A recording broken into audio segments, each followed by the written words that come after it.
Live sheep exports. You know them, but you probably don't love them, which is why on the 10th of July last year, the government introduced legislation to phase out the live export of sheep by sea in 2028. But what's going on? What are the questions and what are the answers? Ooh baby, let's talk live exports. Picture this.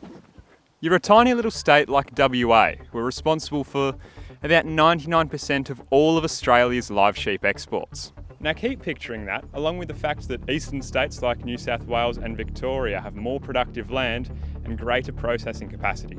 These West End girls feel like they're under attack. Sheep farmers in WA have less year-round feed available to them, and hence a greater number of sheep ready to go to market than the market can handle in a given time. Markets like the Middle East that may dictate the need for livestock through unique cultural traditions or inadequate refrigeration provide an alternative market for farmers to perhaps get a better price.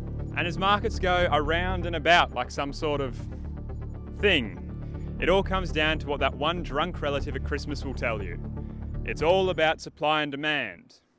Everything is. Bro. Oversupplying domestically leads to a dip in the prices paid to farmers, while at the same time that dip in price is not generally reflected by the price consumers pay at supermarkets and butcher shops. But on the other hand, these live exports only account for about 2% of all sheep meat exports. That's like a chop or a sausage's worth. But I needed an expert opinion. Luke McGee is a farmer's son who is all about sheep. He also happens to be my actual brother. I personally don't see the resemblance. And while I've burnt all bridges with my family ever since attaining unimaginable fame on Channel 31, I had to bag this interview.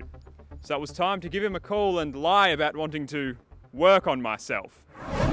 So, what are these issues central to live sheep exports?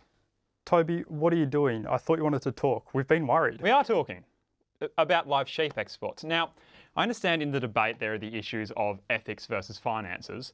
At what point does a farmer's need for an income become outweighed by animal welfare? You're being ridiculous. Mum and Dad are worried. I've come here to... You can tell Mum and Dad to shut the f*** up.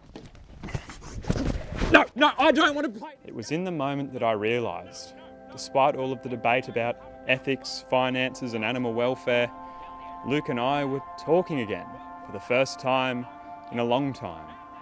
And maybe that is what the live export ban is really all about.